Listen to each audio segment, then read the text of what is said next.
देखिए the unseen लबसना।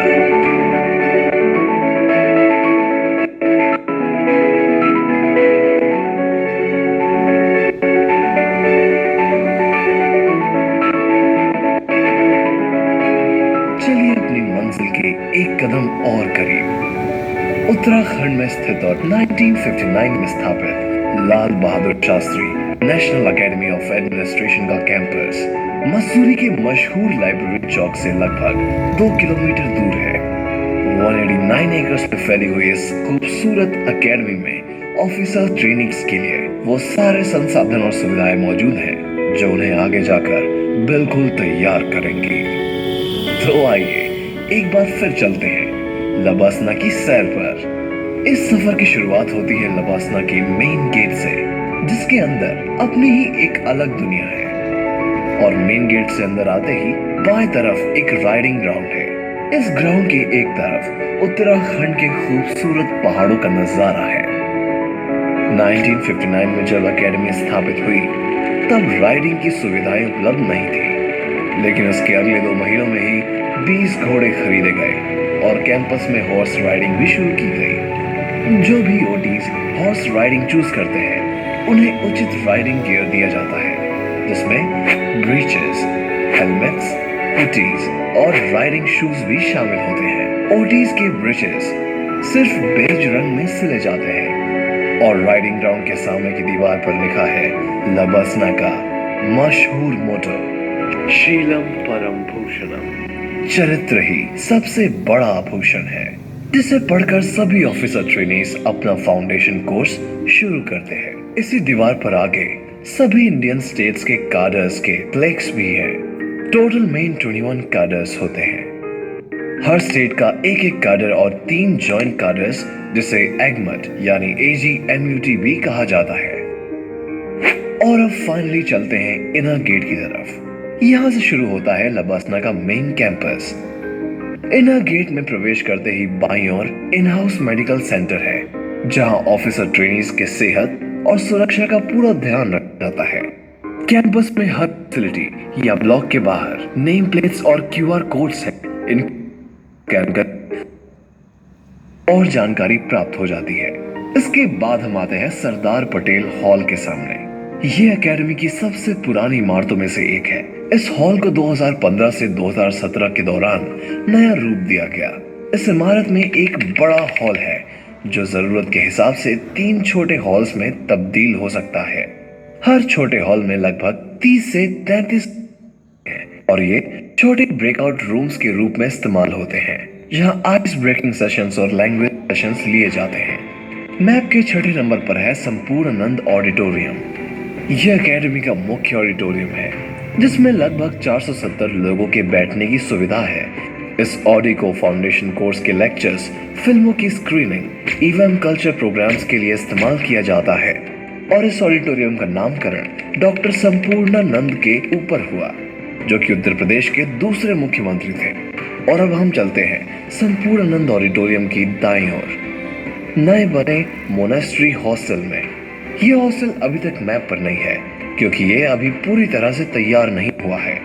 इस hostel में अभी ट्रायल के तौर पर कुछ ही ऑफिसर ट्रेनीज रहते हैं और अधिकांश तौर पर मोनेस्ट्री हॉस्टल फेज 2 के ओटीज के लिए बना गया है।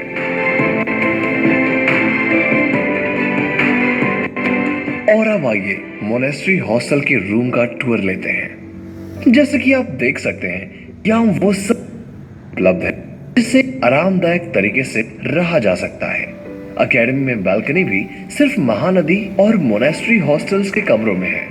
जनरली फेज 1 और FC में कमरे ट्विन शेयरिंग बेसिस पे अलॉट होते हैं और फेज 2 में ओटीज को सिंगल रूम्स अलॉट किए जाते हैं।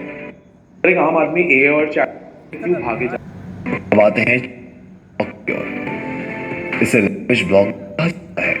जब ओटीज पहली बार लबाते हैं, उनका रूम अलॉटमेंट शालाविल ब्लॉक में ही होता है। एकेडमी के अगले कोने में है कालिंदी गेस्ट हाउस। इसे कालिंदी भवन भी कहा जाता है, जैसे नाम से ही समझा जा सकता है। यहाँ लबासना में आए हुए मेहमान रहते हैं, जैसे ओटीज के परिवार, लेक्चरर्स, स्पेशल गेस्ट।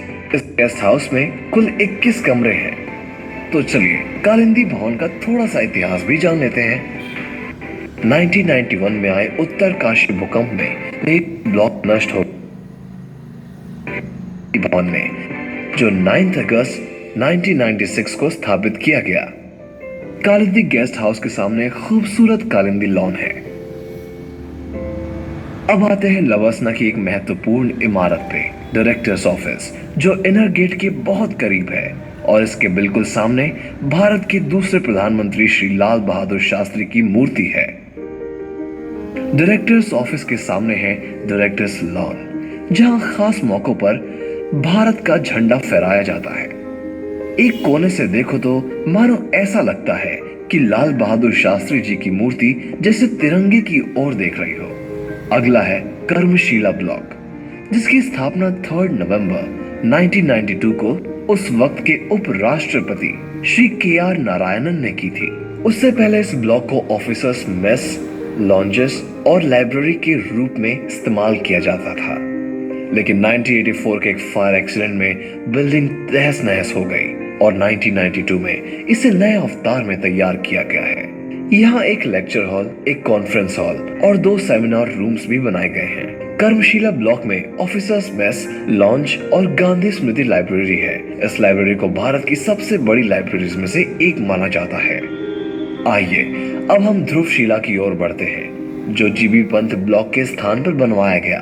आज ध्रुवशिला लवासना के फैकल्टी का कार्यालय स्थल है, साथ ही ट्रेनिंग इंडक्शन सेक्शन भी यहाँ स्थित है। ज्ञानशिला लवासना के सबसे इम्पोर्टेंट ब्लॉक्स में से एक है। ये इमारत 2010 में तैयार हुई थी। इस इमारत के 5वें माले पर कुछ गेस्ट रूम्स हैं, जो सीनियर ऑफिसर्स या प्रसिद्ध फैकल्टी के लिए रिजर्व्ड है। इस बिल्डिंग में guest dining hall, 6 breakout rooms और एक लॉन्ज भी है।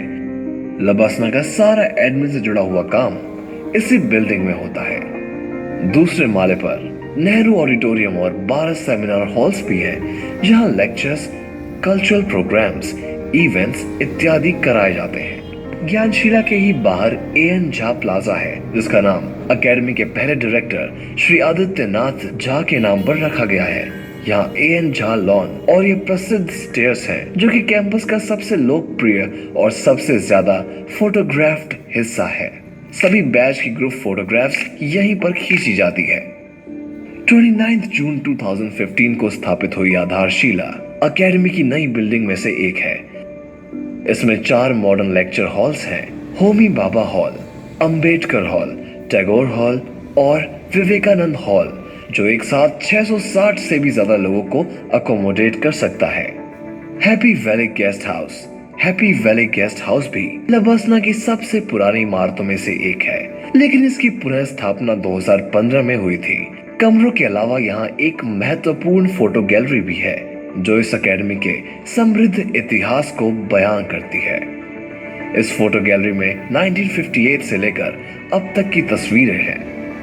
गंगा, नर्मदा और कावेरी हॉस्टल्स लवासना के सबसे पुराने हॉस्टल्स में से हैं। इन तीनों हॉस्टल्स में कुल मिला के 131 कमरे हैं, जो OTs को अलॉट होते हैं। इन तीनों हॉस्टल्स में से गंगा हॉस्टल सबसे बड़ा है। इनमें से सिल्वर वुड हॉस्टल सबसे अलग बना हुआ है और इनर गेट के पास है। सिल्वर वुड हॉस्टल 2010 में तैयार हुआ था और इसके पास एक SBI का ATM भी है। महानदी हॉस्टल 2012 में बना हुआ था और ब्रह्मपुत्र आवास 2013 में।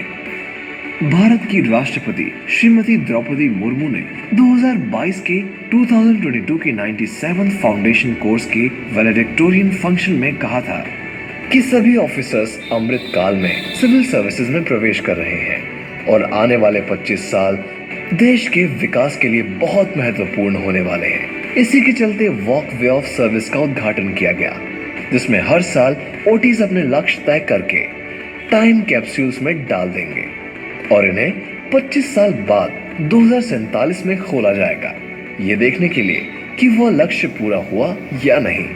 और आखिर में उन सभी एस्पिरेंट्स के लिए